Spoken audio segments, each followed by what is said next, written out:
ZJB. Welcome.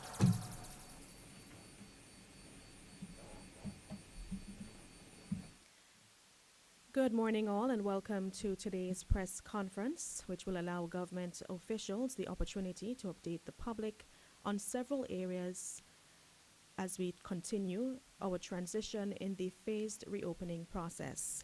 In terms of format, we will hear from the Premier, Honorable Joseph E. Farrell, Minister of Communications, Works, Energy and Labour, Dr. the Honorable Samuel Joseph, and Minister of Agriculture, Honorable Cranston Buffong. Following this, the press will be allowed to ask questions. To facilitate this, I will call the names of the media houses when it is their time to ask a question. And because this is being conducted virtually, we'd want to ensure that persons are not speaking over each other. So at this time, I'll hand over to Premier Honorable Joseph E. Farrell for his opening remarks. Demonstrations, residents and friends of Montserrat, members of the media, good day. As you're all aware, as of May 22nd, we entered the second phase of reopening of the economy, along with initial reopening of the public sector this week, May 25th. As we continue to gradually open up, I thought it was necessary to make a slight adjustment to my usual weekly messages, and instead allow also for updates from my colleagues and I to directly engage with the press. I must say, it is a pleasure seeing public officers reporting to work this week, as we remain committed to pushing the country forward in spite of all the challenges which we face. We know that everything is not perfect, but we continue to work together to make the best of our circumstances while we work on improving our processes to better serve you, the public. I know that businesses that are now able to operate are thankful that they're in a position to do so once again. However, I wish to remind us all that you, the customers, must adhere to social distancing as required by the medical profession. Must also ensure that we adhere to the necessary cleaning process and hand sanitization as we move along. We also encourage you to wear a face covering if you are going out in crowded areas in public. Recognizing the changes this COVID-19 has brought and the need for social distancing, government must begin to look at new ways of doing businesses. One such change which has been highlighted is how government receives payments. And to this end, the Minister of Communication and Works and Deputy Prime Minister Premier, Honorable Joseph, and his technical team will work together with DICE to develop a payment system for government. And Honorable Joseph will speak to this as we go along. The coronavirus pandemic is a staunch reminder to all of us that as a people, we should not rely on other country farmers to feed our population. Over the last 3 months, food security has emerged as a major priority for the region, both as OECS and CARICOM member states. And we are putting forward a project and plans to reduce our reliance on external food supply. Montserrat is included in this project. The Ministry of Agriculture is now moving forward under the leadership of Minister Cranston Buffong. And you would have heard of the many initiatives that has been taken within the ministry. Under the COVID-19 stimulus package, the ministry received funding to provide assistance to farmers and householders. and Minister Buffon will update you during this press briefing. Fiscal package incentive. Although we had moved away from the periods of lockdown and most businesses are operational, I wish to assure you that businesses that were approved under the COVID-19 stimulus package being delivered under the Ministry of Finance will continue to receive the support for the next 3 months from the date in which they first receive payment. I'm also aware that some businesses that applied for the wage component administered under the Ministry of Finance and were not successful. I continue to admonish you to make use of the other benefits which are available at the Social Services Department, namely unemployment, self-employed, and household benefits. These are available to all of us as Montserratians who require to apply for them. By way of the update, I will provide an outline of the number of businesses that have been approved under the financial stimulus package. Under the tourism sector COVID-19 salary support package, 44 businesses applied, covering 149 employees. 23 businesses were successful, supporting 75 employees. Government of Montserrat has awarded a cash injection for a value of $107,000 per month under this package. Under the COVID-19 salary support to all businesses, 140 businesses applied, covering 510 employees. 90 businesses were successful, supporting 369 employees. Government of Montserrat has awarded a cash injection to a value of $617,500 per month under this initiative. To date, $723,626 has been approved for financial assistance across both sectors, supporting 518 employees at 80% of their salary. Tourism one-off grant. 58 businesses applied, and 50 of those businesses were successful and have been awarded a grant. To date, $76,375 has been approved in the form of one-off grants to businesses. The government of Montserrat will continue to update you on this periodically. We also provide assistance to the Social Services Department. And to date, $560,000 has been spent on that package. I will provide you with details in another briefing. As we continue to support businesses and individuals, if persons have not yet applied for their assistance, please do so. And if you're having difficulty, please contact the Ministry of Finance, who will direct you to the right place. And while I am on the topic of finances, let me also update you on the 2020-2021 debate and budget address. That budget has been delayed due to COVID-19 crisis. It was originally scheduled for March 16, 2020. However, it will now take place around the middle of June. The exact date will be announced shortly. As we continue to gradually reopen, I know that many parents are concerned and asking about the operations of schools and want further details on the arrangements for the education of their children.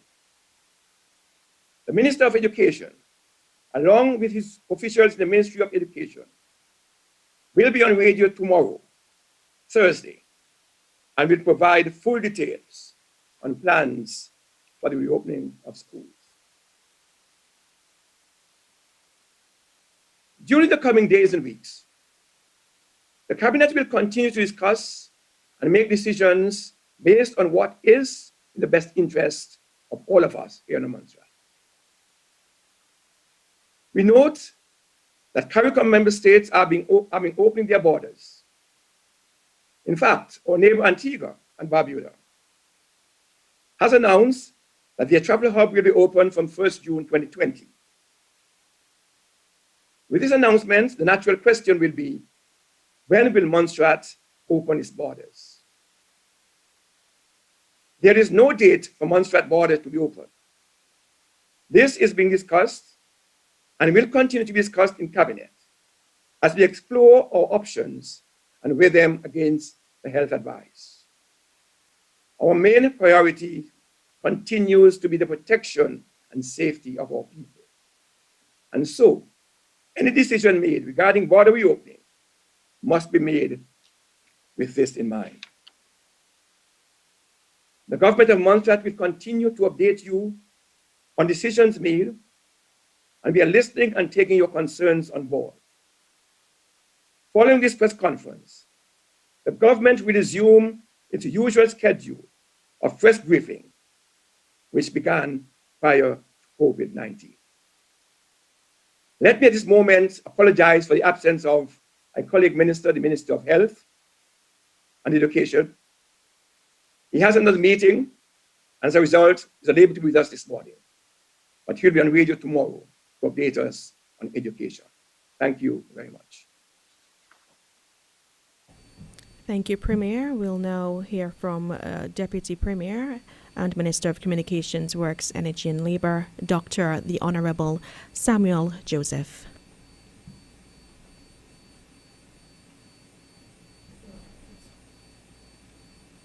To this meeting. I would also like to thank the Premier for inviting us to his weekly Wednesday press conference. And as he stated, we'll be aiming to continue our weekly press briefings now that the COVID era has passed. Not has passed, but now that the main danger from COVID we think has been contained, it is now our duty to understand that the country has to continue. So we have to update the public on each ministry on what we are doing, where do we think we are going, so that the public is with us to understand what our plans are and how do we plan to take the country going forward. So as the Premier mentioned, and one of the things that I've always been discussing, that the world is entering the 21st century and we have to change the way that we operate. So from the very inception, when this administration came in, we have been talking about how we need to update our ICT plans, our ICT policies, and to accelerate them. And what has happened is that the COVID era has shown us that this was the right direction to go. He has shown us that we have to have ways of paying our services online. We have to have ways for the citizenry to interact with the government in a more transparent, open way and get their things done instead of coming in and standing in lines. He has shown us that we need to find ways of remote working. We have to find ways of communicating without physically being next to each other. So there is now a greater push to get these systems up and to get these things organized. And to do that, a working group was organized by the Deputy Governor with different members of the civil service to bring a report of how can we proceed with remote work, how can we proceed with working virtually. And we know the MCAA has a copy of that report, and we're working with the ICT coordinator to see how can we get both departments, DITES, who's responsible for government information systems, and my department, who is responsible for government and ICT policy, to get these things done. So that's where we are in terms of things that directly related to COVID. How are we going to get our systems online and these kind of processes to get government to work in a more efficient way so that the citizenry can benefit? Because in the end, we have to remember that the things that we're doing are for the benefit of the citizens, and that's a question we have to keep asking ourselves. So in terms of things that directly related to COVID, that's where the ministry stands. So I'll leave that at there and then see if there's any questions after. Okay, thank you, Dr. Joseph. We'll now hear from the Minister of Agriculture, Honourable Cranston Buffong, with his remarks before we field questions from the press. Thank you, Fiona. Good morning, Montserrat. Good morning, listeners. Good morning, wherever you are. And I want to echo the sentiments of Dr. Sami in thanking the Honorable Premier for having us along with him this morning. Now, the agriculture section, or the sector, we realize that if we are to receive or to achieve rather some level of security or food security, which is a major concern in this time, we have to start going and get going quick. Now, in order for us to increase production in crops, in in our fisheries and in our animal sector, we have to invest a lot in our farmers. And so far, we have been meeting these challenges in several different ways.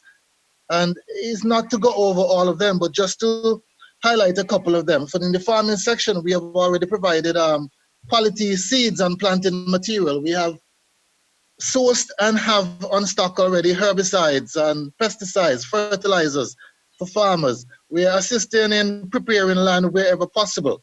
We are assisting with the cost of labor. In the poultry section, we have assisted with baby chicks and procuring of chicks. We actually starting to help as far as increasing some of the farmers' production in the poultry section. As far as fisheries goes, we are already sourcing and trying to build or acquire material for fads. So it's a vast array of products that the Agriculture Department have started to push out. Some of these initiatives have started is actually included things like providing topsoil. And those of you who have seen what has happened so far realize it was not enough, but due to budget constraints and other challenges, we will be addressing that further on. And I really wish we could do more. But we have actually targeted the entire country. We've had a meeting with our farmers in the cultural center a couple of days ago, and from that meeting, a lot of things came out. A lot of challenges that they were facing, including irrigation, especially in the dry. And for a farmer to produce, we know that we have to have irrigation sorted. The cost is one of the biggest things that they brought to our attention in terms of what they're paying at the moment. And we are very mindful to address this going forward. So it's a lot of things. So as the meeting goes on or the discussion goes on, if there are any questions that anybody would want any sort of a clarification on, I am here. And with me, I have my permanent secretary, Miss Beverly Menz, and her help and along with the director in the ministry have put together a very decent package, and I want to thank them here for all the assistance that they've been giving us so far. So if there are any questions on that, we can get into the meat of why we're here. I can stay here all day and talk, but in the interest of time, we can get going. Thank you very much, Mr. Bufong. And on that note, we'll now proceed with questions from the media houses. And as I indicated earlier, when your media house is called, please introduce yourself and proceed with your questions. Now, just a note here, we note that two media houses, the owners or the editors were not able to attend, and so they have indicated that they are sending freelance journalists who are affiliated with their media houses to represent them. So in terms of the format, again, ensure that you introduce yourself when your media house is called. We'll start first with Radio Montserrat. And the good day to the Honorable Premier and to the other ministers, Dr. the Honorable Samuel Joseph and the Honorable Cranston Bufong. James White from Radio Montserrat. This is a question to the Honorable Premier. What is the government's plan? Or should I say, is there a structured plan to the reopening of the island? And I ask this question against the background that we have heard mention of the first phase, which is the 2.5 million pounds. Now, Honorable Premier, can you speak to us along the lines of the possible next phases? Because we know that this is phase one.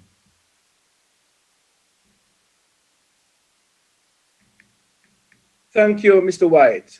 I think you asked two questions just now, and I just want clarity on it. Could you just repeat it? Because you spoke about the phase reopening, and you spoke about the stimulus package. So could you clarify exactly whether you want both or just one? Okay, I want both. I try to merge the two questions. Is there a structured plan against the background that we've heard of the first phase, which is the 2.5 million pounds, and I'm trying to find out what are the possible next phases. Okay, thank you. In terms of the stimulus package, we put forward a package beyond 3 months, but we do not know how long the crisis will continue. The COVID-19 is an evolving process, evolving crisis. And so if beyond 3 months, the crisis is still going on, then clearly they would expect us to come back and speak to them. They understand that. The package that we put forward is beyond 3 months. What we got is an initial. In the event that we require more funding, then we'll speak to David and surely we will get it. That is provided the crisis is still ongoing. That's number one. In terms of reopening of the economy, we want the country from lockdown. It's a phase reopening. As a matter of fact, a few weeks before we opened, a team was put together. A number of individuals and groups within the community was asked to provide input into what we consider a strategy, an exit strategy from lockdown. We received that. A document was put together. It is out of that document that we are operating on a phase-by-phase opening. The document provided for businesses with low risk to open in phase one. And that is why we opened things like your gardeners, your pool cleaners, landscapers, and those things in the very first phase, because these were workers who were not accumulating with other people. So the risk of spread was minimal. Then the second phase, which ended the second phase is now, we went into things like your supermarkets and other things.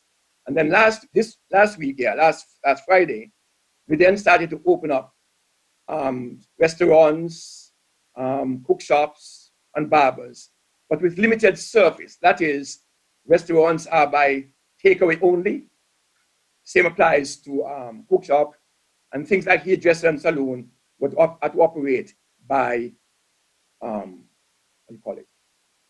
appointments only. So there is a document, and we're following that document, and we are opening up based on that document.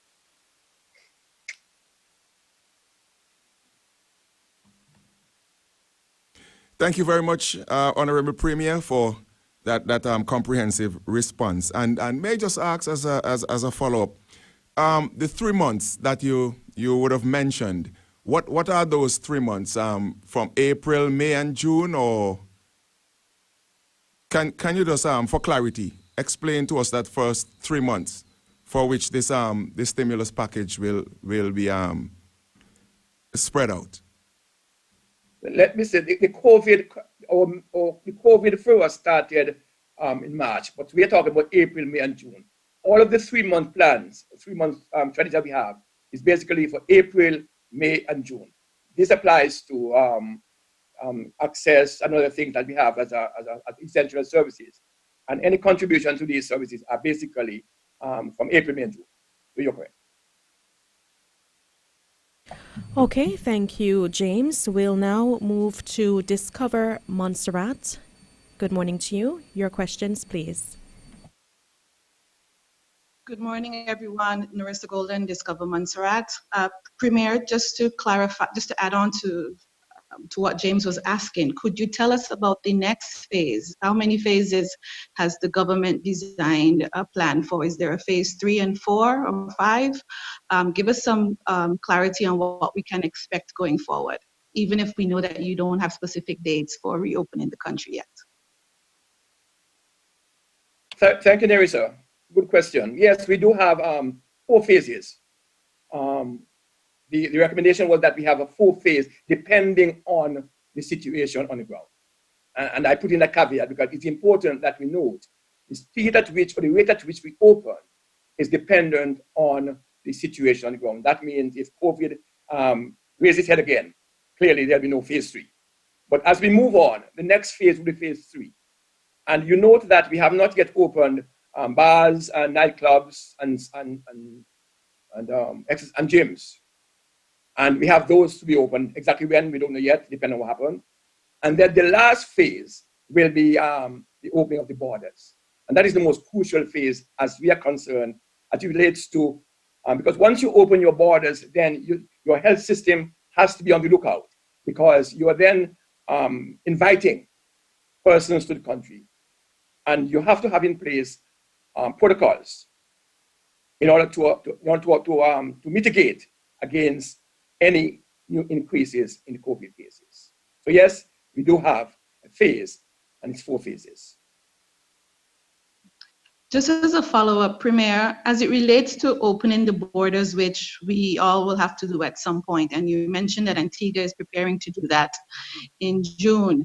What's the discussions about on the regional scene in terms of the protocols that every country is going to use? Has there been an agreement on what this should look like, and what do you and your officials believe should be the design for Montserrat, seeing that we're a second hop from like coming through Antigua to get to us?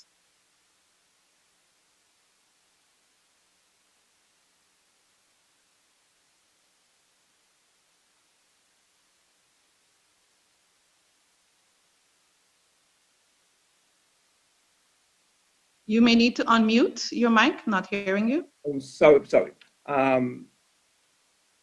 Yes, there's a regional policy. We have been working on regional protocols. We have, in fact, almost completed the regional protocol for air travel, and that is with us.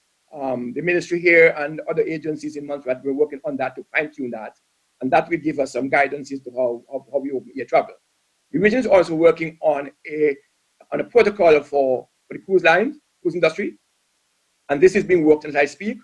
By the end of this week, I should have a fair understanding as to where we're going in terms of air travel, because we're working together with other countries to develop and fine-tune those protocols for air travel. Montserrat is fortunate in that we are what we call double bubble to Antigua.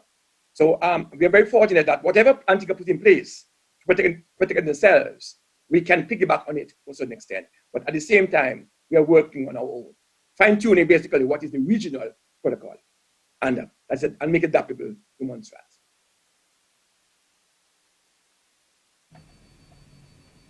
Narissa, is that it for you?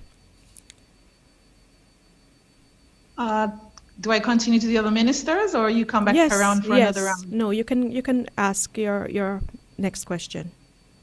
Okay, thank you.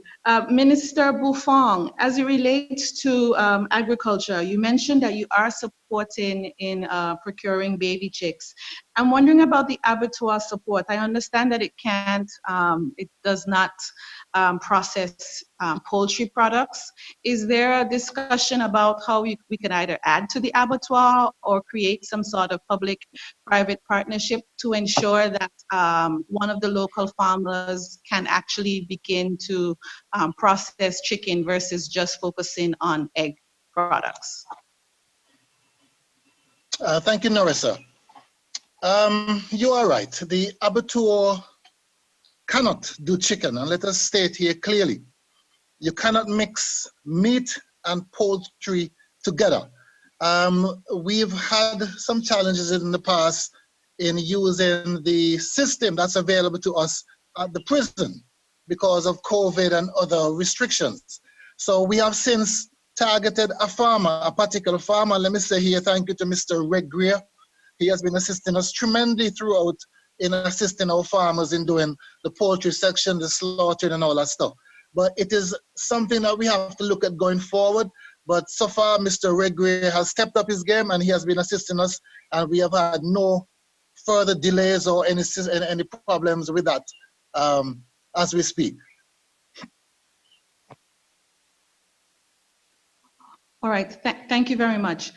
Minister Joseph, you mentioned that you were working on systems to kind of put our government online in terms of payment. Do you have a time frame in mind with this? How much of this would fit within the emergency funds that we can get from DFID under the COVID plan, or is this something that would have to come in your next budget? Tell us a bit about what we can expect in terms of timelines and financial support in terms of helping the government and the private sector adjust to be more tech savvy in post-COVID. Okay.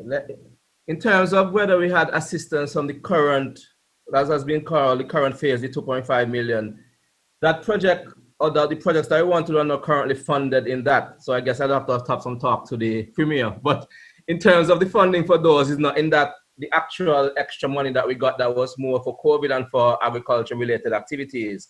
So some of these activities were already planned as part of the upcoming budget, which we are currently discussing. So some of the things will be rolled out. So our licensing system will go out, and certain other digitization licensing system for cars is currently being rolled out. Some other digitization processes will be rolled out as part of the normal budgetary recurrent capital projects that we were going to do anyway. What we are doing now is preparing a paper to go back for the new discussions in what we can call the next phase of health in terms of COVID, or these are the projects that we want to do, these are the costs, these are the reasons for that. So those project documents are being drafted to seek funding for those. But even without the funding, there's certain internal activities that has to take place that doesn't require money. Things like developing a work-at-home policy, things like setting up a virtual private network, things like setting up a remote access policy, things like in collaboration with the deputy governor, going through the government departments, seeing what processes are there and re-engineering them for how they would look in a digital format. These are internal functions that are currently being discussed and are currently taking place. So there's no full timeline of when everything will be completed, and to be honest, it's going to take a 5-year period to get everything set up. But in phases, certain things will be rolled out, things like the licensing system. The next one we're looking at is the digitization of births and deaths and trying to get those online. But as I said, so to reiterate, the funding for that is not coming from the 2.5 million. Those activities will take place in our normally budgetary cycle. And we are currently putting forward a paper to go back to DFID to ask for funding for a second phase of assistance for things that will take place in COVID. Thank you. Just wondering if the e-government strategy that was done back in 2009-10, is that helpful? How much of the work, because I remember there were consultants who did some work on that. Is it that we're starting all over again, or wasn't that done under that in terms of assessing what government processes could go online? Well, I looked at that document, but as I said, it's 2009, we're in 2020.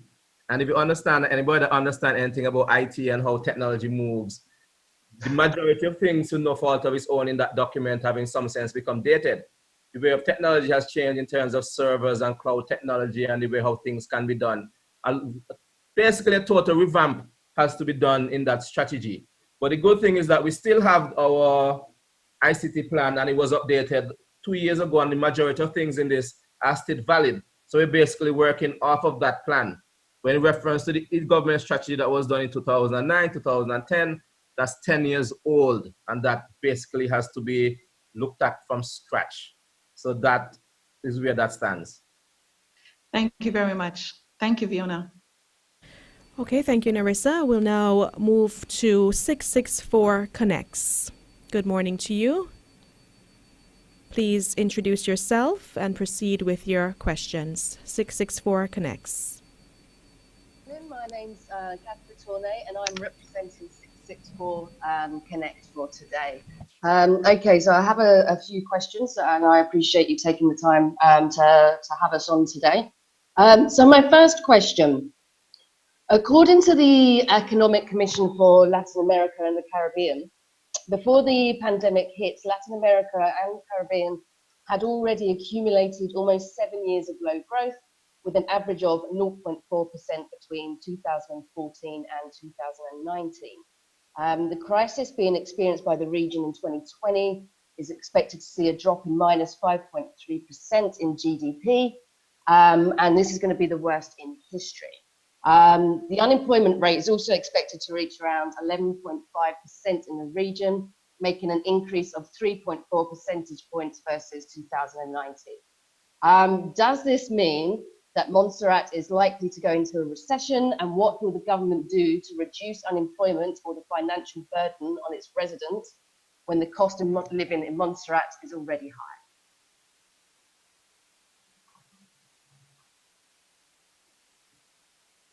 Okay, thank you very much. I'm trying to find any better name. 64 Connect, there was another name before. Thank you very much for the question. Very, very important question. The problem we have is that in the region is that most of our CARICOM brothers and sisters depend heavily on tourism. The tourism sector had a major blow this year. So it meant that most of our countries, of course, their economy is in decline. And some people predict a recession down the road. Fortunately for Montserrat, we're not as heavily dependent on tourism. And at the moment, we are being supported by the UK, whereas the UK economy is also projected for a downside. We are hoping that it doesn't. Fortunately for us, we also have some major projects that we are still rolling out. As a matter of fact, just last week, ministers and I had a discussion with DFID, because even though COVID is going on, we're still adamant that the economy must continue to move. And so we have said to them, in spite of what is happening, we are making sure that the measures and the things are in place so that we can roll out these projects so that the effect of COVID will not be felt on our population. So yes, we hope that we can increase employment. Unlike other countries where unemployment is up, in the States 20%, England 15.1%. We have some unemployment here, but I don't think we reach that level. But we are hoping that rolling up some projects and creating some jobs through the recurrent budget, we'll be able to offset any economic decline in Montserrat economy. Okay, thank you very much for your response.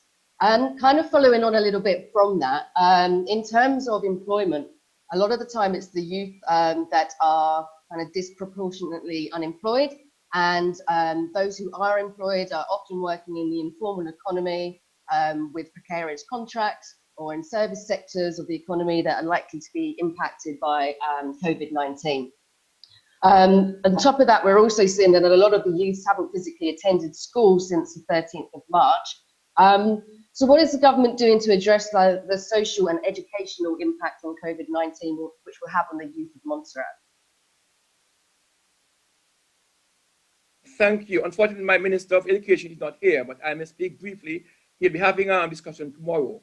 But we recognize that the children have suffered significantly.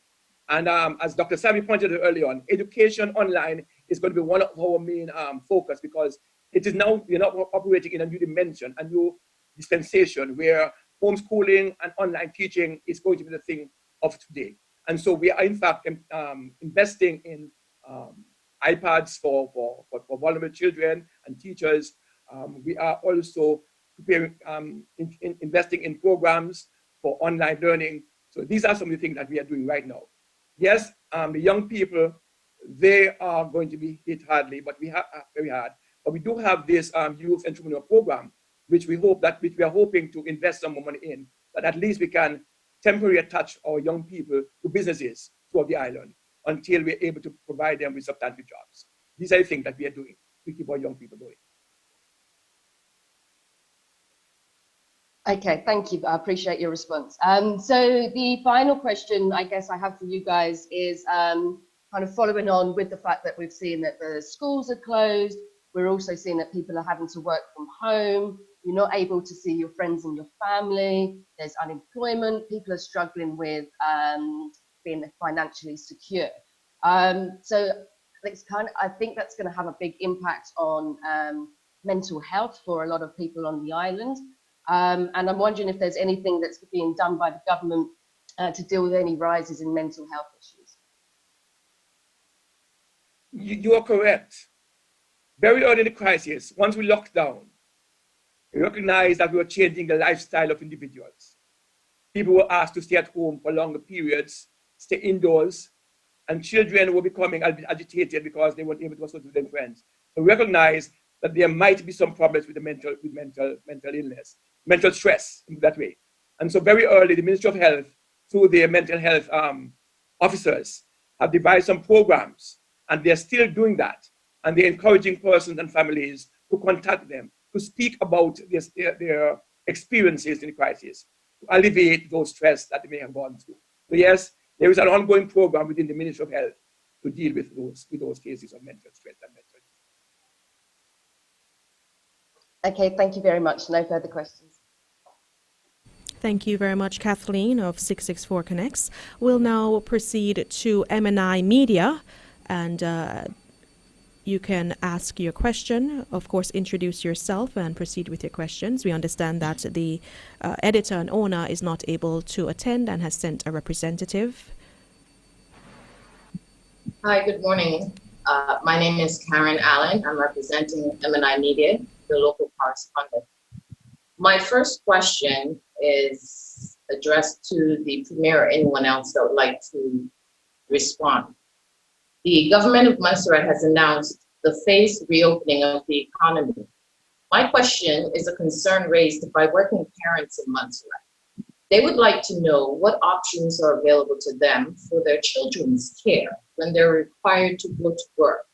This is in relation to children at an age that legally require adult supervision, considering the coronavirus social distancing restrictions.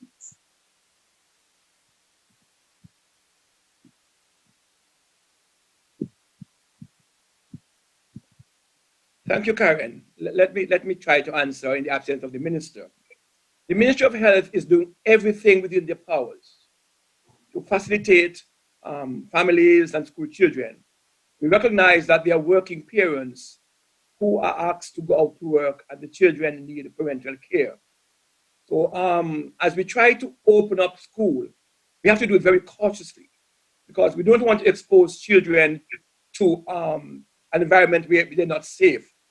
So as it stands, we are still working on shift system, and we advise businesses and government is leading by example, where we are working on a shift system or day off system.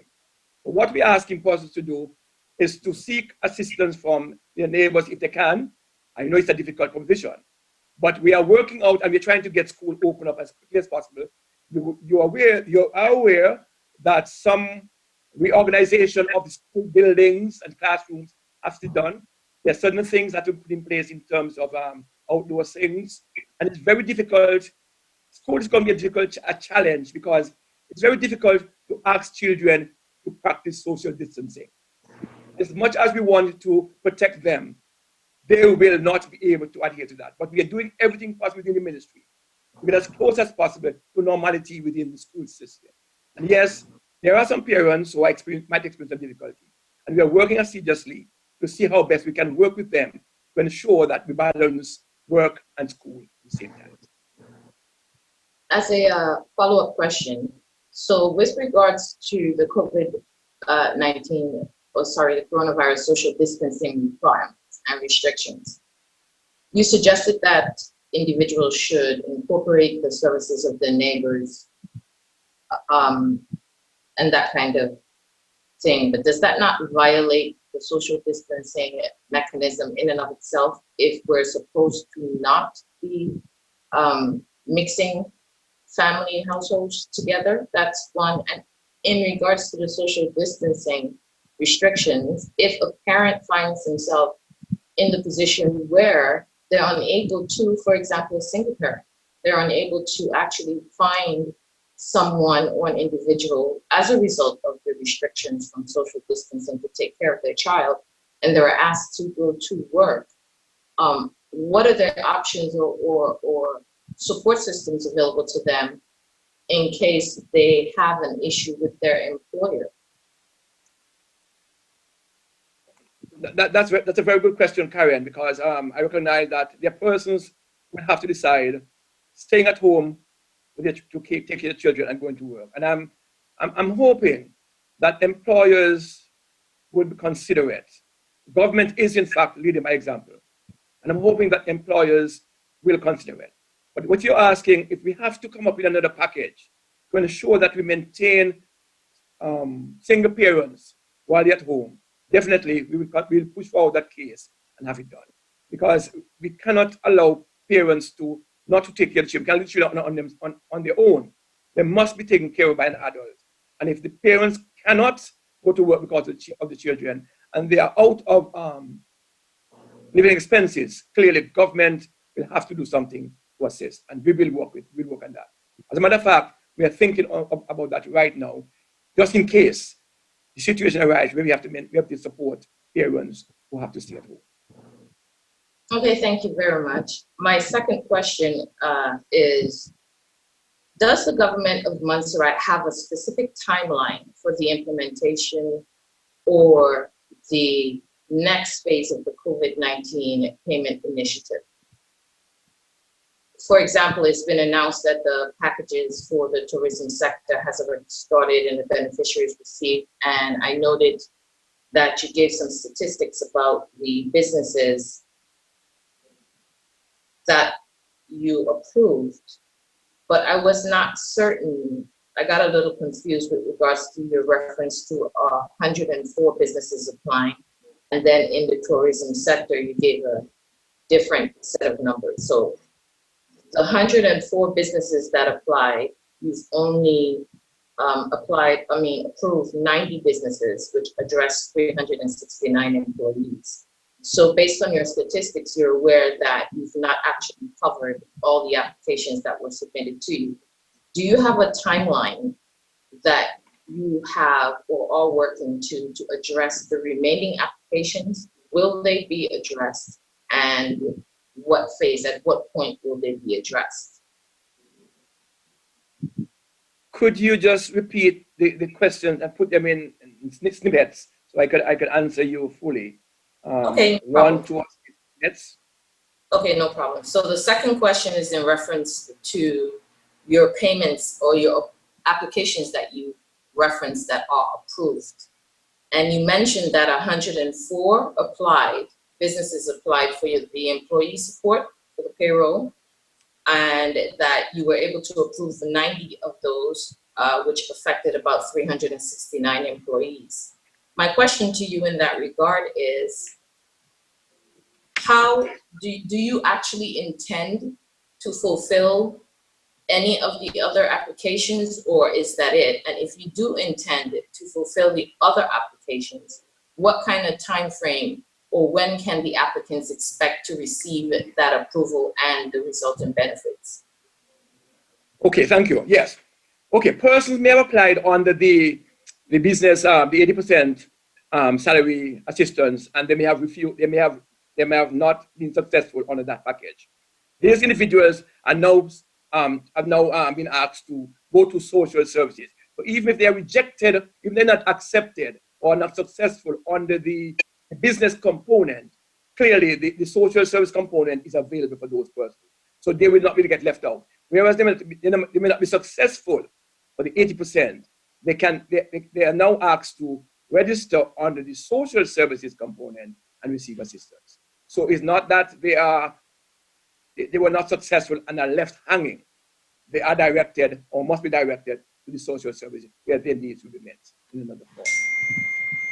So essentially, if the application hasn't been approved, then they will be redirected to the social services. Am I correct? Is that what you're saying? That is what's supposed to happen. Yeah. Okay. All right. My third question is, do you acknowledge that because of Montserrat's unique economic structure, that the entire private business sector makes up or compiles the tourism sector of Montserrat? And if so, why is this not reflected in the COVID-19 support packages that seems to separate the private sector industry instead of acknowledging that all the businesses in Montserrat contribute to the tourism product? We recognize, as I said in previous statements, we cannot deny that St. Patrick's March was a peak tourism season for us. And that most businesses, most tourism sector businesses were geared up to, that's where they make their monies. And they lost significantly in terms of bookings and other things. So we identified that as a key component at that time. Let me assure you that as I speak, we are in fact working on assistance to other businesses. And that has been agreed on a few days ago. But we recognize at the same point you're making that the other businesses who are suffering just as badly as other tourism sector. So we are now considering, it's beyond considering, we are now working on giving assistance to all businesses across Montserrat. So you're saying going forward, the government of Montserrat is approaching the COVID-19 packages as the entire private sector in consideration instead of separating it as a tourism private sector. Am I correct? Let me just put in this, because I don't want to give the impression that workers in the private sector were not dealt with. Every worker in the private sector received some form of wage, if they so desired, everyone. What wasn't clear was the utility bills and the renters. Persons in other businesses were not getting that. We are now saying that we will honor those bills to persons across all businesses in Montserrat in terms of your utility bills and your renters. So the businesses and the utility bills for private sector businesses straight across the board will be addressed. What about the utility? Is that going to be extended to individual households, or is that just towards businesses? Unfortunately, no. Households, individual households are not included in that. Okay, thank you very much. Thank you very much, Karen, representing MNI Media. We'll now proceed to Aliogana Express. Good morning to you. You can introduce yourself and ask your questions.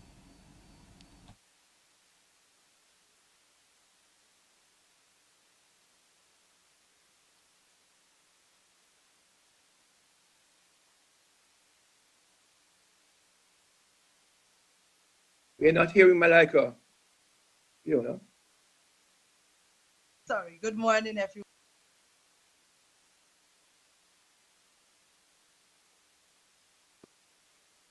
Okay. Premier, your government have said that they will be looking at testing of frontline workers. Have you begun testing, or when do you expect to start? And can you tell us how many persons will be tested for the COVID-19 disease and from which sectors? Thanks, Malika. I made apologies for the Minister of Health, and I continue to make that apology. Unfortunately, he wasn't able to come this morning. We really wanted to come because we thought that these questions would have popped up. What we do know in government is that we have received the machine. We had training is ongoing. As the Minister said, I think in a previous broadcast, certification of that machine must take place. It hasn't done, so it hasn't been done. And it has to be certified for usage. And the training is ongoing online with assistance from Public Health England. And the Minister also said that they will be testing frontline workers. But at the moment, no testing has started. And I cannot at this moment tell you how many will, if and when they will start. Because it's all dependent on how soon the training is completed and how soon the machine is certified.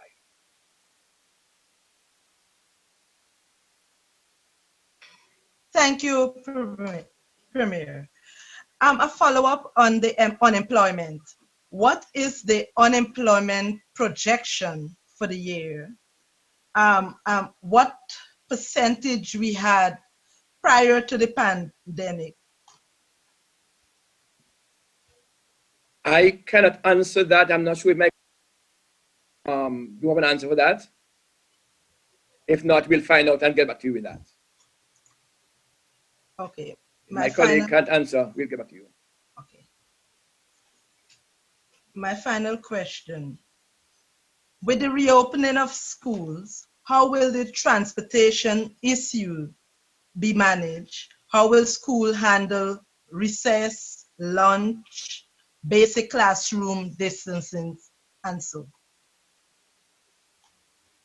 That is why, in response to Karen's question, we recognize that school will be a difficult proposition. But I think tomorrow afternoon, the Minister of Health and his team will give you detailed information on how they propose to reorganize and reassess the situation, and how transportation and how the schools would manage the students. You and I understand how difficult it will be to manage 5-year-old and 10-year-old children in school. But they are working on it. It may not be a perfect system when they start, but they will provide you with some additional details during the course of the week. Thank you. Thank you very much. We'll now hear from DS Media. Good morning to you. DS Media. Okay, good morning.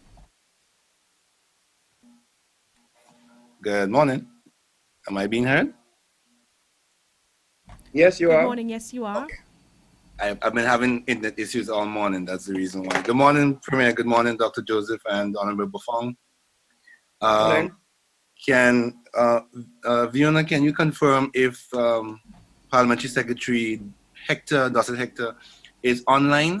I have a question regarding social services. Good morning again, Dwight. The representatives online were introduced, and the Minister of Agriculture also indicated that his PS and the Director of Agriculture are online. Those are the officials online for today's press conference. Okay, so apologies, I was dropped out around that time, so wasn't aware. Premier, however, can I ask you, can you confirm that over 300 names 300 applications for assistance through the Department of Social Services have gone missing or was misplaced? And if you are aware, what is the status regarding these applications? Will they be have to go through the re-application process, or what's next for these persons? Thank you, Dwight. No application have gone missing. What I understand is that persons were asked to apply online through an email system. And for whatever reason, the Ministry of Social Services did not have access to those emails. It took them a while to figure out what was happening in terms of no emails coming in. I think it was about a week and a half ago that they contacted DITES, and they have they are now in a position. They have engaged the DITE, and they have retrieved those emails with applications, and they are working on them as I speak.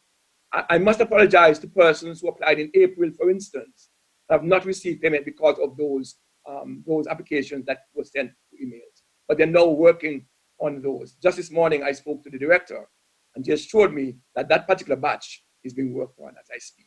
I'm very sorry that persons applied very early and have not received it. But it wasn't that they went missing, it's that they couldn't access the email system at the time. Okay, thank you so much, Premier, for that. A follow-up question, or maybe an additional question to that. Premier, how can you respond to concerns of professional misconduct by an official of your party made on ZJB Radio, I believe it was last week, in the presence of the government's PRO, as it relates to the same question of applications and the slow processing of applications? Could you repeat that for me, please?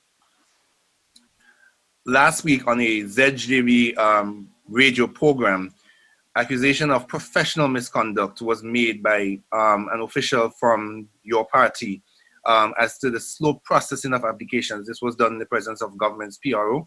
Can you respond to that? Well, you're aware, Dwight, that there's a difference between party politics and government operation. And I say no more to that. And that's why I asked it, that's why I made mention that it was done in the presence of government's PRO, or was that hat not being worn at that particular time?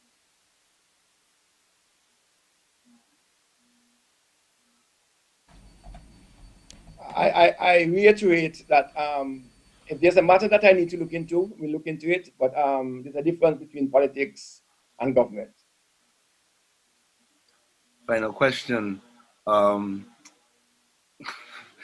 question, Mr. Premier. As you would have mentioned earlier in my first question about the applications and the person's applications were not being able to process, a lot of persons would have felt that they were ignored by the system because, of course, there was no official word being said as to what was happening. What is being done by the Department of Social Services to reassure or to regain the public's trust in the process? There are concerns that persons would have raised to me personally, saying that they would have applied since April and have not received support, but persons would have done so a week or two ago, or maybe even 3 weeks ago, and would have already begun to receive support from the department. What can you say as Premier in terms of reassuring public's trust in the process? Yeah, as I said, I am very sorry that persons who have not received their payment. I know it could be frustrating, especially in these hard times. And clearly, I think the ministry or the Department of Social Services is working. We probably need to do an assurance to the people that they are working on it. And when I leave here, I will ensure that they do that, ensure the people and explain to them why their application has not yet being approved. I will do that. I'm very sorry that happened, and we will do everything possible to fast track the process as we go along. Thank you so much, Premier, and thank you so much for all the efforts in ensuring that persons are fed and persons and families are supported during this very difficult time. Question to Honorable Buffon, Cranston Buffon. In terms of agriculture, there have been a campaign started, and I know that the Director of Agriculture is online, my good friend Melo Garo. There was a campaign started to get persons to practice backyard gardening in response to the COVID-19 situation. Have your area agriculture officers been dispatched to assist persons who, maybe not so agriculture like I am, and help them in terms of getting, their backyard gardens up and running? As well as I know that there were some seedlings that were also given out by the ministry. Is there a second phase to this? I know it's a two-part question. Is there a second phase to it? Yeah, let me state and say clearly, thanks, Dwight. Let me state and say clearly that our agricultural extension officers are available on call, and I repeat, on call for any problems that the general public or anyone who's doing any sort of a farming may have. It's just for them to call the ministry and request a service. So that's the easiest, short way to answer that. I think you had a second part to that question. I don't know if you want to repeat it, please. Sure, Honorable Fong. My second part of the question was that there were some seedlings seedlings that were distributed by your ministry to persons on island. Is there a second phase to that? There was some concern that persons, because it was not so publicized, there were concerns that some persons would have missed it. So is there a second phase to this? Well, I don't want to say it's a second phase. It's a third, fourth, fifth. It's a continuous program the ministry is rolling out. This is not a one-time fix-all initiative. We will continue to address the issues and continue to provide the resources where possible.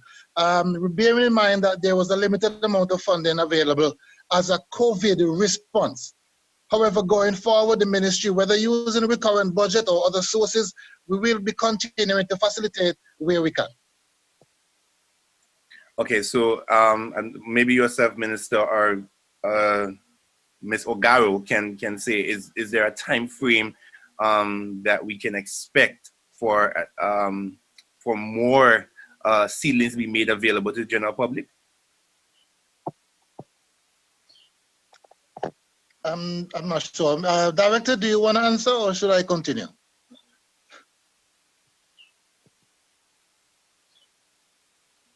Okay. In the interest of, okay. Yeah, sorry. Go ahead. So I was saying you can continue, Minister. You have all the information. You're doing well.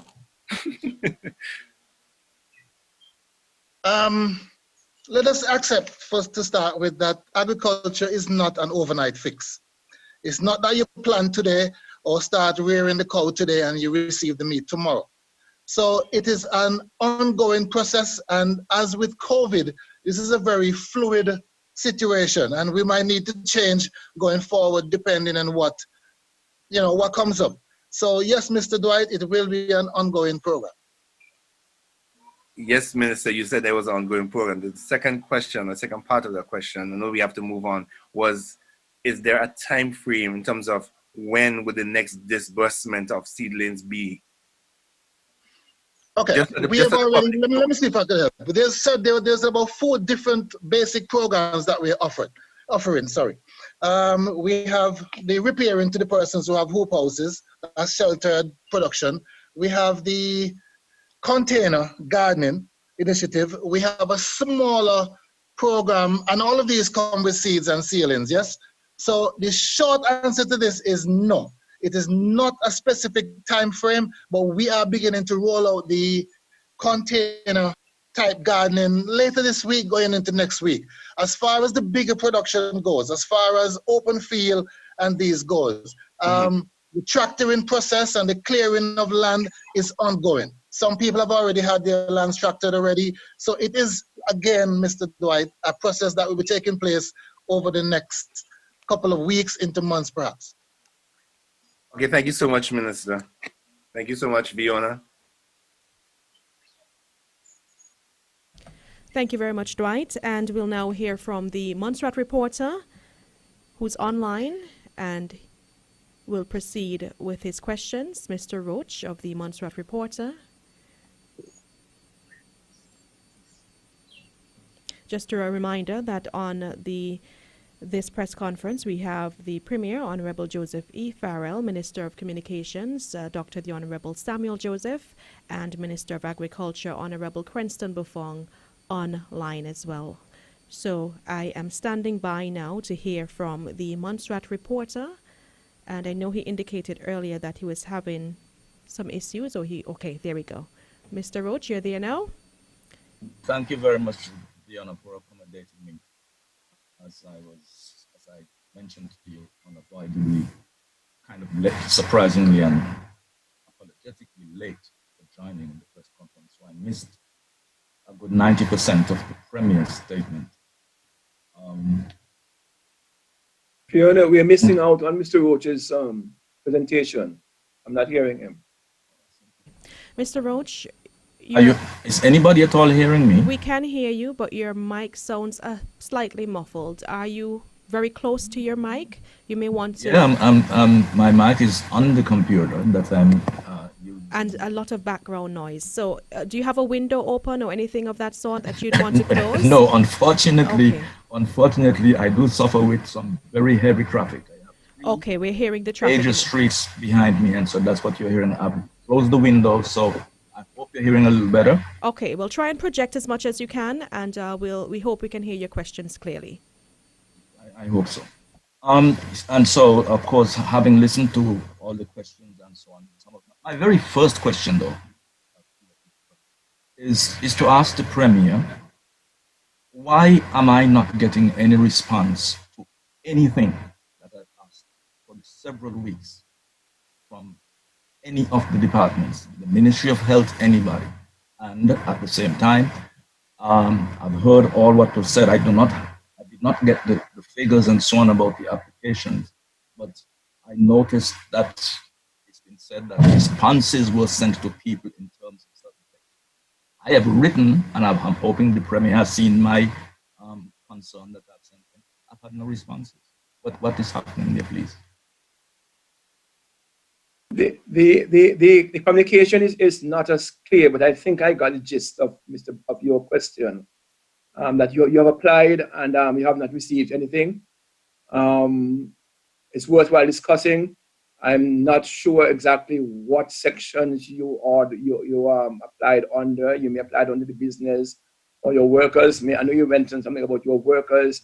If they didn't have the qualifying period Were they sent to social services? I'm not sure. I think we need to have a conversation after this so we can get the facts together and that I can advise you accordingly. We need to talk after this so we can advise one another. Okay, how can we do that, Premier? On WhatsApp maybe? Just give me a call, please. I don't have your WhatsApp details. I'll call. I'll get the your number. number. I'll get your number. And call you. Yes, 495-3844. One moment. Okay. Go ahead again.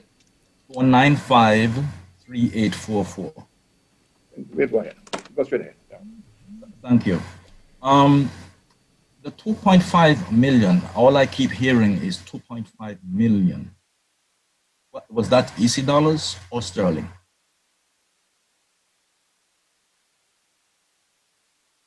Short question is sterling.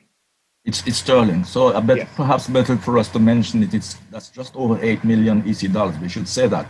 2.5. It depends on the conversion. It depends on the conversion. Yes, Premier. That is why I said just above 8.5 million. It depends on that. Yes, I know that. No, I just think it's better to say that than just 2.5 because I was immediately confused. Now, one mentioned the concerns you mentioned the concerns of persons. I heard that. Maybe it was for persons. But I don't know how far that really goes. My questions, Premier, believe it or not, a lot of people are waiting to be able to see what I have to say about what has happened and how I report what has happened. One thing to just say, the ministry says this and so on, but if that is put in a context that people can really understand and analyze for themselves, I think that would be reasonable. So it's important that we do this and not wait for another 12 weeks for a press conference.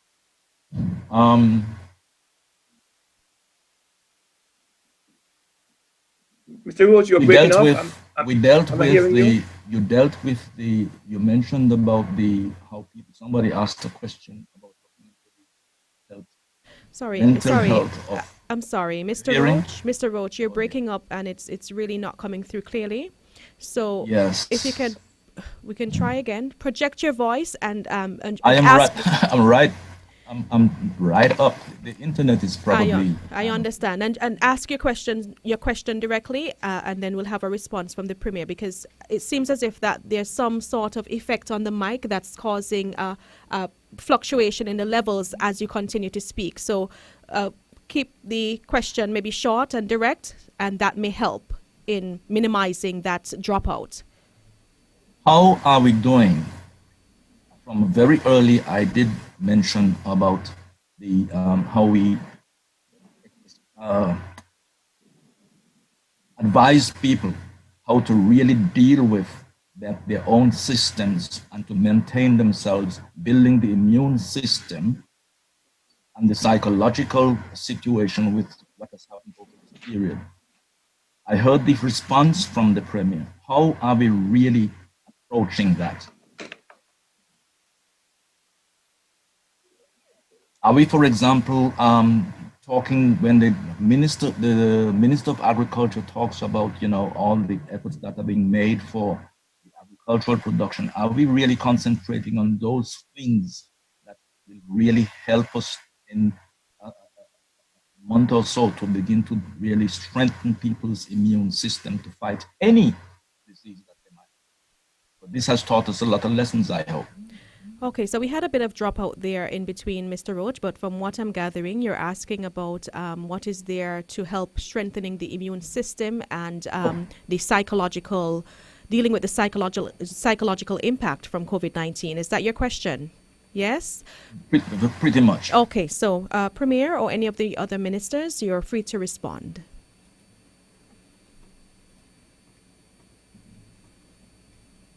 I see the Premier is still like he's I in was Wonderland. hoping one of my colleagues could bail me out, but okay. So I have to go.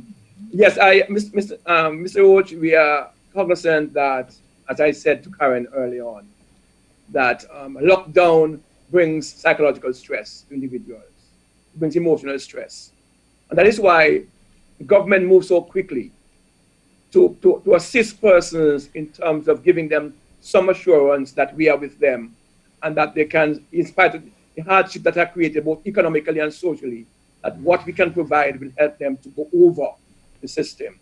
It is not easy to be in home lockdown for 7 days. It's not easy to have children at home sitting with you for so long. Recognize that. And that is why the Ministry of Health is also recognized, it's not also, the Ministry of Health also recognize the mental stress that lockdown and these things can have on children and adults, that they are working along with families. And they have made it clear on radio that families can call in, they can go to the clinics, and they will go to them and help them to go through this crisis. It is certainly not easy. And but we will do everything possible with the health department, Ministry of Health will do everything possible to assist these persons. In terms of building the immune system, again, it's a health matter, but we have reduced, we have taken off the duties of vitamin C tablets and so, which are an immune system builder and other things. And clearly, the farmers, the minister is encouraging farmers to produce. And I guess you're saying they should produce food that would contribute to building the immune system. That's another education system, that's education process, which the ministry will now have to undertake in terms of advising what types of crop they should go to build the immune system. That is for the ministry, and I think they will do it in weeks to come. I became quite nervous, not only just this time, but previously when we referred to our borders. Of course, that is of great interest to me. And I think we are not only piggybacking, but rather relying on Antigua. Now, Antigua opens its borders on 1st of June, which is on the weekend, end of the weekend. And I noticed, I think there was a mention that we didn't know as to what time, or we weren't in any hurry to open our borders. So can I look forward to our borders being opened in immediately after the 1st of June? Since, as Nerissa had pointed out, we're a double entry point, really. We rely on Antigua and what they do. What can I expect? When can I expect to get home? It has been agreed by us as CARICOM and OSS ministers that each country will determine their time of reopening. No pressure can be brought to bear on countries. It's up to individual countries to determine if and when it's safe to do so. We recognize that we are in fact dependent upon Antigua as a gateway, of course, but that doesn't mean that we have to rush to open our borders on the 1st and 2nd of June. As a matter of fact, Antigua is cautiously opening their borders. At the moment, they are receiving flights from, I think, Miami, and they're receiving 1 flight per day in the nighttime. And this is precautionary measures to ensure that persons who are coming on the flight do not mix the regular population. So they're in fact taking some stringent measures. And over the next couple of days and weeks, we will be looking at ways and means. As I said earlier to a question, that we are in fact working on protocols and fine-tuning those protocols for air travel. And air, of course, means ferry as well. And then we are looking at, the region is looking at a standard protocol for the cruise liners and yachts. So we are in fact working.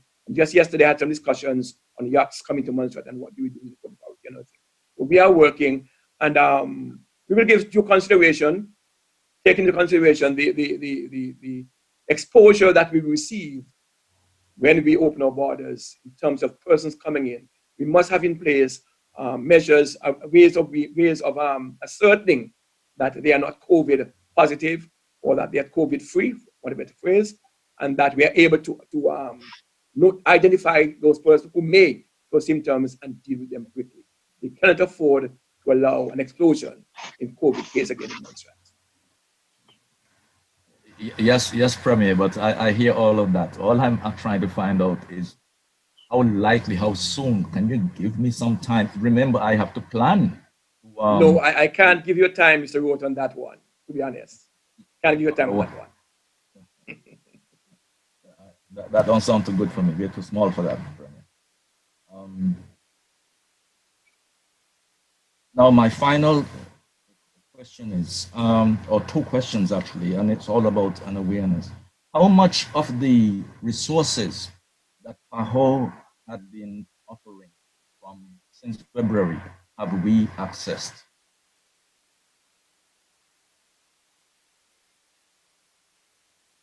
Could you repeat the question? How much of the resources that PAHO had been offering since February with regards to this COVID-19 have we accessed? How much of it have we accessed? I have noticed that we've accessed a very, very small amount from them. But of course, it's not just monetary resources that were afforded. How much of it have we accessed? The Ministry of Health will be able to give you a detailed account. But what I do know is that PAHO has funded, has put resources into CAFA. CAFA is the Caribbean the lab in Trinidad, right? That Caribbean Public Health Agency, which does the testing. A lot of money has gone to that to help them to improve their labs. And I think Montserrat is going to benefit in terms of improvement of our labs as well. That is one area which I know that we are benefiting from. But in most cases, monies are given to the region as a regional package. And the ministry is involved will be able to access those funds or those resources or those services from the various institutions which they are funding. But yes, PAHO is funding some regional institutions for which we are benefiting from. And you say we are benefiting from them. Yes, clearly, Montserrat, for instance, all our tests since we started are done in CAFA, in Trinidad. And I know the European Union and CAFA have given sums of monies into that institution to improve and for them to be able to deliver. And we must, at this point in time, the minister will do it, I believe, of health. But I must, as premier of this country, I must indeed applaud Caribbean Public Health Agency for the work that they have done in providing the region the level of service that they have been carrying out over the past 3 months and helping us to identify our positive cases and helping us to deal with them as quickly as possible. My last question, Premier, I will reserve for when you and I do speak. It has to do with our relationship with Britain. Thank you. So you might think about that when you give me a call. And I'm looking forward to that, please. Thank you very much. Did you say relationship? Yes. Which relationship? With the press or with you? With the press? Not me. With our relationship with the press is not very good as far as I'm concerned at this point. You heard me complain at the beginning. But no, I'm talking about between Britain and Montserrat. Okay, but while you talk about relationship, media, the press, members of the media, let me throw in a word here. This government pledged to work with you. We have had a very good working relationship since in office. We have had numerous press conferences, and you cannot deny that. Over the past 8 weeks or so, I thought it prudent to address the people of Montserrat through a weekly message. And you have to agree that not everyone in Montserrat listened to press conferences. And so during the height of the COVID crisis in Montserrat, which is not over yet, as a matter of fact, I chose to do a weekly address to members, to the population, including yourself. And I will view that if out of those statements, and you had any questions, you would have given me a call to clarify something or to give you an article that you can write in your newspaper or something like that. But you haven't. There's one journalist among the lot, one, who contacted us, or two, may I say two, who contacted us for an interview or for some clarity. From now on, if the members of government, myself, Honorable Samuel Joseph, Honorable Crenton Buffon, Honorable Charles Kernan, Honorable Hector, if we don't come to you, give us a call. If you want to clarify something, do give us a call, and we will not refuse to take your call and answer your questions. Please, we want to maintain that relationship with you. It's important. The press is part of this democratic process, and we are open. We're not hiding. And you must admit that we have had more press conferences with you than, and I rest my case. Premier, I excuse you because you obviously didn't hear my very opening statement. It's about 6 weeks, Premier, since I have been writing in, asking questions, and I have not gotten even an acknowledgement. And you may just ask Fiona if what I'm saying, I have spoken to her about it just as recently as last night. So I hear what you're saying, but we settle that. So no, I'll say more to you about this, because I don't think you're quite getting it when you talk about, you speak to the people and so on, and that many people don't listen to press conferences. Many people don't we have a discussion on that, George. Right, very good. So I bid you all well, and please look about, let me know when we can open our borders. Thank you.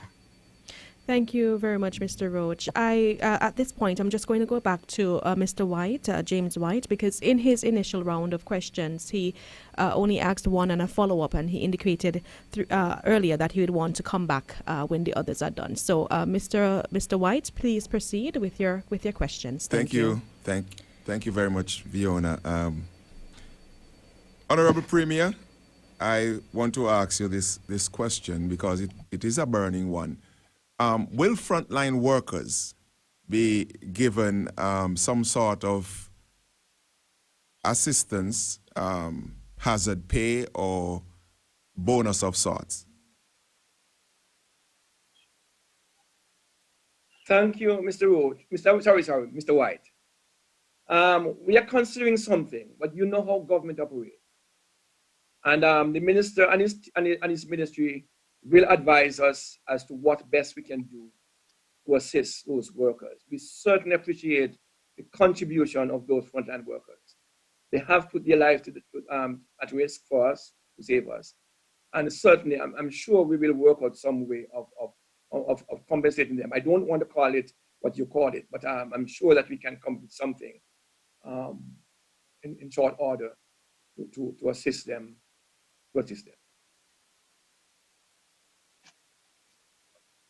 Okay, thank you very much, Honorable Premier. And I know that you mentioned that Minister Kernan had another commitment, and I wanted to ask him a particular question, but I think as leader of government business, you might be able to say something, which has been considered a serious environmental health issue. And it has to do with the wastewater project at New Wynwood. Because water is still flowing over the road. And we know that WHO and PAHO they have been emphasizing sanitization. And is it a case of funding why this project is at a standstill? Certainly, we have, and I speak, it's some authority, but not all authority. As Minister of Health, he's not here at the moment. If you note that there are 2 new ponds that have been constructed at New Wynwood to take the wastewater. They're not yet commissioned because there is need for, I understand that there might be need for a 3rd pond, for which there's no funding at the moment. We are talking about that. And that is the only reason why those 2 ponds have not yet been commissioned, because there's need for a third pond. And we are in discussion with various agencies as to how best to remedy the situation as it exists at this time in New Wynwood.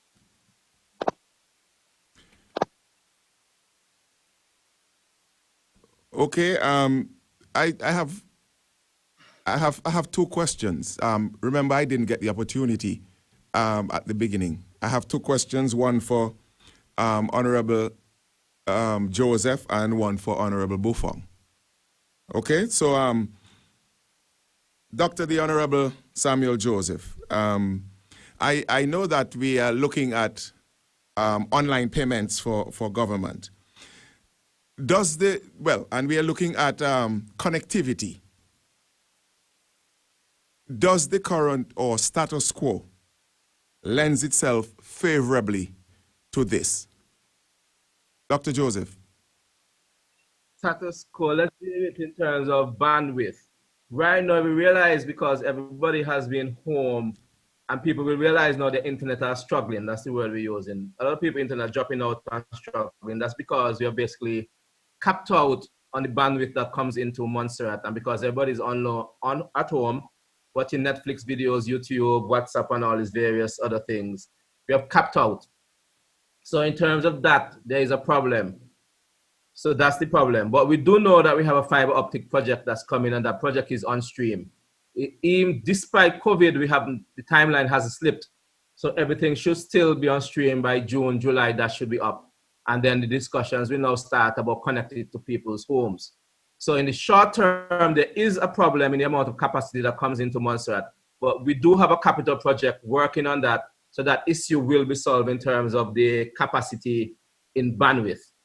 In terms of capacity now in terms of government services and the software and training of how things should be done, that's an ongoing process and something that's happening, and we expect that to be resolved as we go along, because the world has to change and we have to change with it. So that problem will be fixed.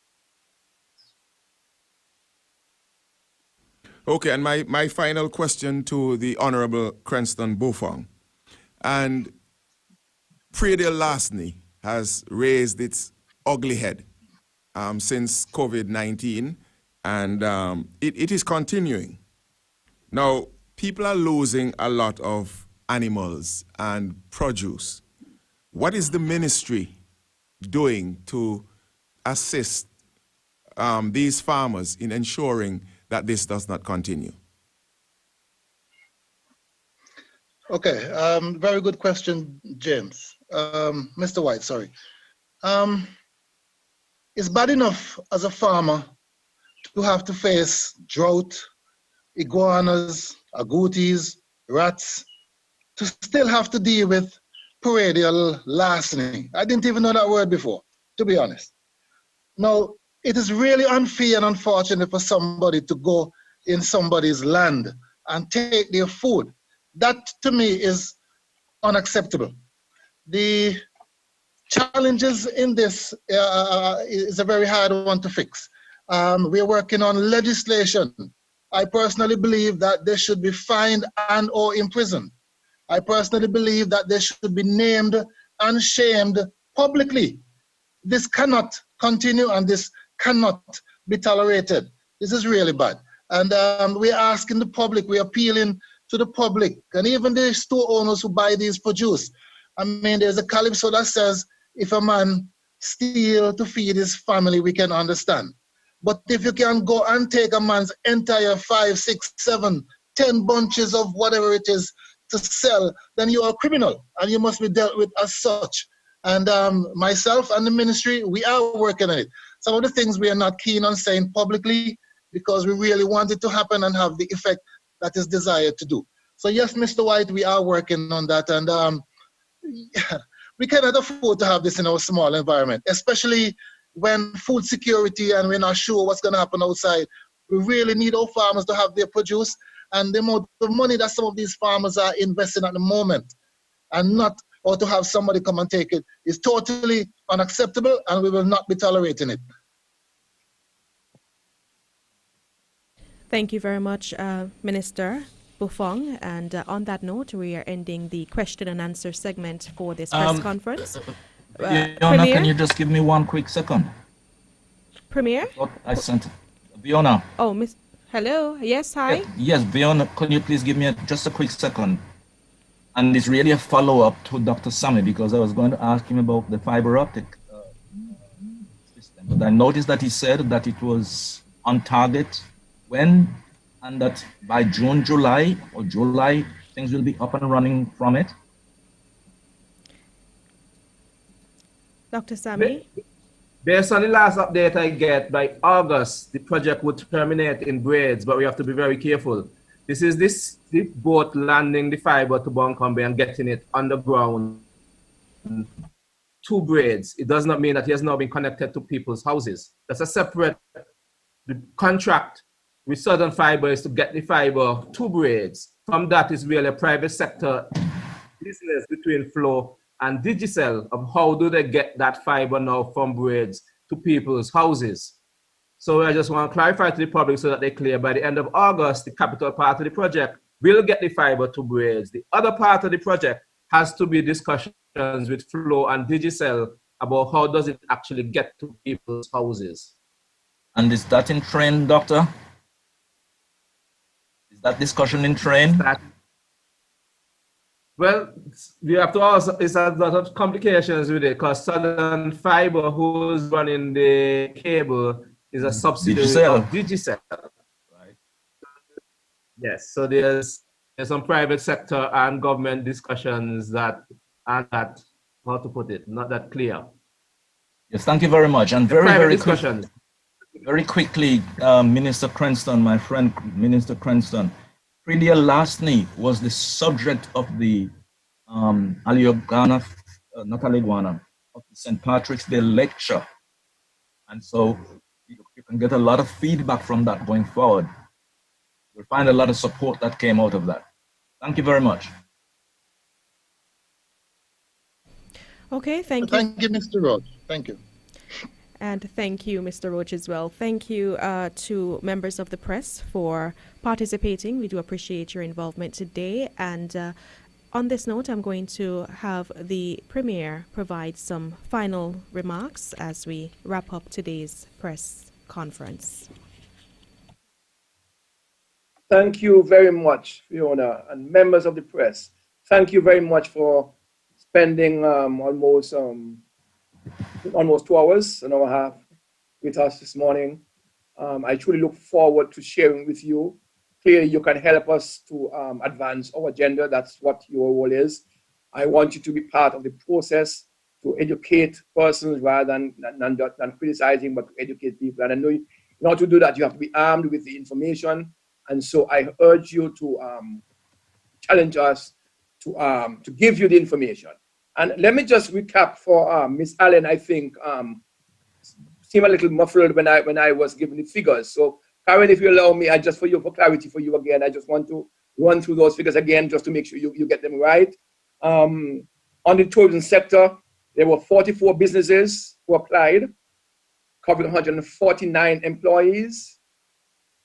23 of those businesses were successful, covering 75 employees. That's under the COVID tourism sector. And that's a total of some $107,000 per month. That's what it probably worked to at the time. We had those figures.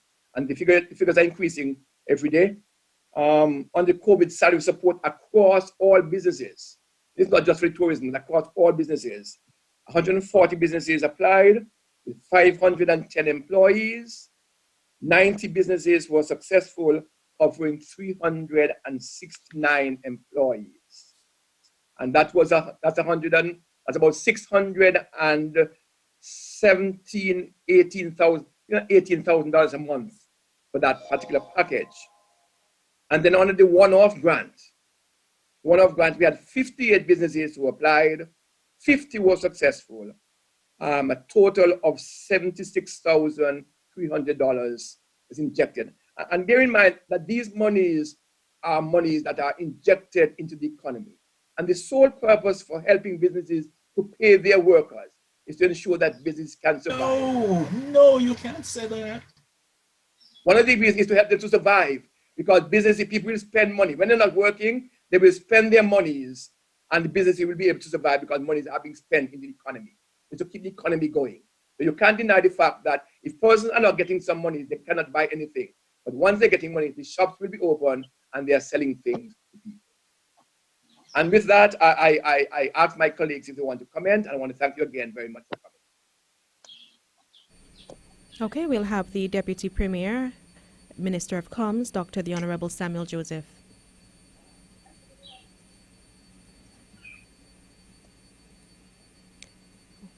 Dr. Joseph, are you hearing me? We are waiting your final comments as we wrap up the press conference. I think we're not hearing Dr. Sammy. We're not seeing him either. No, he may have dropped out. He may have dropped out. So, Minister Bufong? Yes, thank you, Fiona. And again, I want to thank the members of the public who have been cooperating with us. I have to start with my ministry first because they have been doing a tremendous job, and then I want to reach out to the public and those who have Okay, come he's back. forward.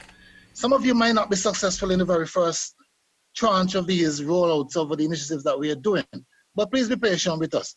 Now, last thing, Fiona, apart from all that what we are doing to try to get us through this COVID, the best care a man can get is what he takes of himself. Someone asked a question earlier about nutrition and having a healthy immune system.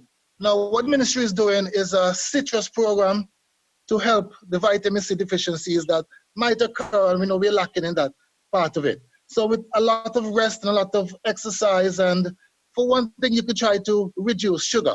And another point that someone raised earlier about the wastewater facility or treatment at New Menu, Jack Boy on that hill.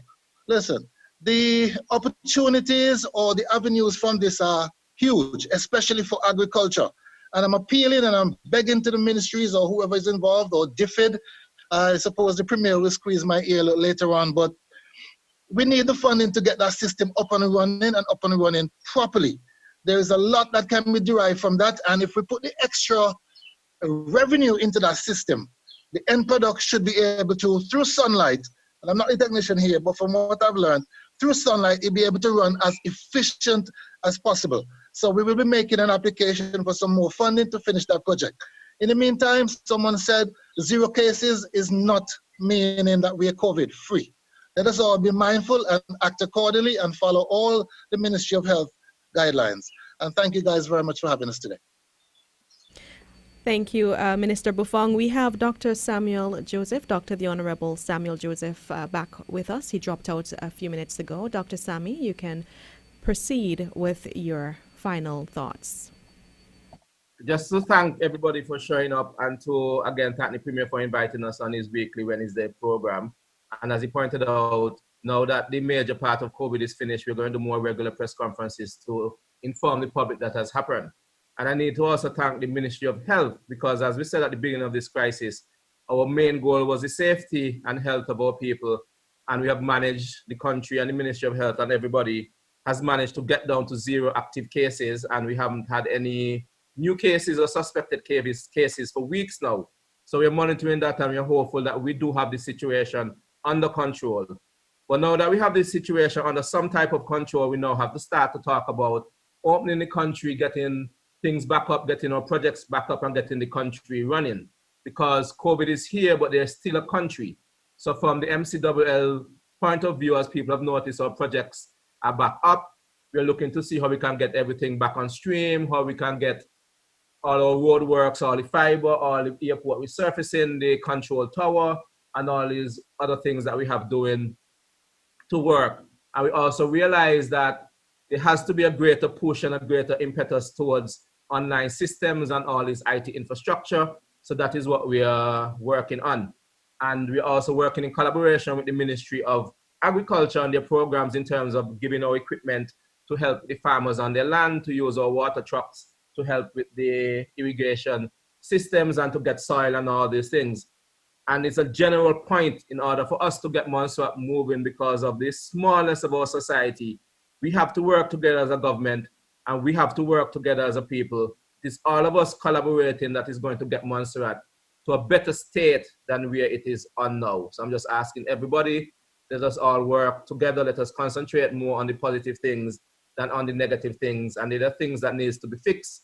Let us fix them in a manner of collaboration and working towards actually getting it fixed, and not towards a matter of trying to pull people down or drag down systems, but to fix and make the systems better so that all of us can have a better Montserrat. So now that we're now moving on to a different phase, let us all work together so that we can get a better Montserrat going forward. Thank you very much, Dr. Samuel Joseph. And on that note, I'll say thank you again to all the press who participated, and of course to you, the listeners and viewers, for joining today's press conference. And I'll just echo the sentiments that have already been shared. That is, let us continue to work together for the advancement of Montserrat. Have a wonderful day.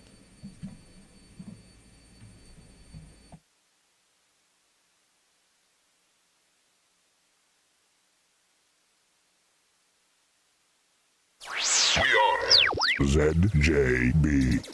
Welcome.